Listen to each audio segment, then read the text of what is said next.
Hello বন্ধুরা, স্বাগতম cineplex মিডিয়ার আরও একটি ভিডিওতে। আজকে আমরা রিভিউ করব অজয় দেবগনের আজাদ মুভি। তো আসুন শুরু করা যাক। এই মুভিটি অজয় দেবগন প্রযোজিত এবং পরিচালিত আজাদ একটি পিরিয়ড ড্রামা, যেখানে মূলত ডাকুদের জীবন এবং তাদের সংগ্রামের গল্পকে তুলে ধরা হয়েছে। সিনেমাটি ভারতের স্বাধীনতার সময়কালের প্রেক্ষাপটে নির্মিত হয়েছে এবং সাহস, প্রেম এবং দেশের প্রতি কর্তব্যবোধের একটি মিশ্রণ।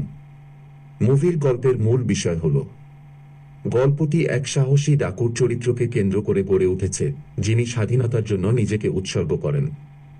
সিনেমায় তার লড়াই, প্রেমের সম্পর্ক এবং পরিবারের প্রতি দায়বদ্ধতার কথা বর্ণিত হয়েছে। এটি এমন একটি সময়ের গল্প যখন ডাকুরা শুধু অপরাধী ছিল না, বরং তাদের অনেকেই অন্যায়ের বিরুদ্ধে লড়াই করতেন। এবার বলি অভিনয় নিয়ে। অজয় দেবগন, তার অভিনয় সবসময় শক্তিশালী এবং এই সিনেমায়ও তিনি দারুণ পারফরম্যান্স দিয়েছেন। আমান দেবগন নতুন মুখ হলেও তার কাজ প্রশংসনীয়। তার অভিব্যক্তি ও চরিত্রায়ন সিনেমায় আলাদা মাত্রা যোগ করেছে।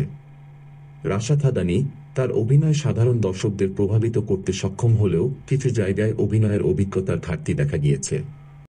আমরা যদি এক লাইনে মুভিটি রিভিউ করতে চাই, তাহলে বলতে হয় এটি একটি ওয়ান টাইম ওয়াচ ড্রামা। পরিচালনা ও সিনেমাটোগ্রাফি। সিনেমার দৃষ্টিকোণ থেকে এটি অসাধারণ। পিরিয়ড সেটিং এবং ভিজুয়াল ইফেক্ট দর্শকদের সেই সময় ফিরিয়ে নিয়ে যেতে সক্ষম হয়েছে।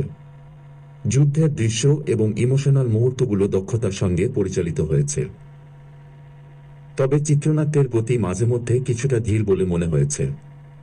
মুভির পজিটিভ দিক: দারুণ ভিজুয়াল প্রেজেন্টেশন, অজয় দেবগনের শক্তিশালী অভিনয় প্রশংসনীয়, সঙ্গীত এবং পিরিয়ড সেটিং বেশ সুন্দর।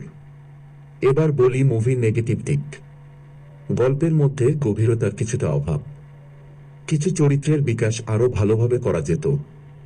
চিত্রনাট্যের গতি কিছু অংশে ধীর গতি। এই মুভিটিকে আমরা রেটিং দিব 3/5 স্টার।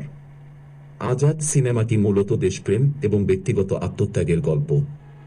যদিও এটি সমালোচকদের থেকে মিশ্র প্রতিক্রিয়া পেয়েছে, তবে দেশপ্রেমিক গল্প এবং অজয় দেবগনের ভক্তদের জন্য এটি একটি দেখার মতো সিনেমা। আজকে এ পর্যন্তই, দেখা হবে পরবর্তী কোনো ভিডিওতে।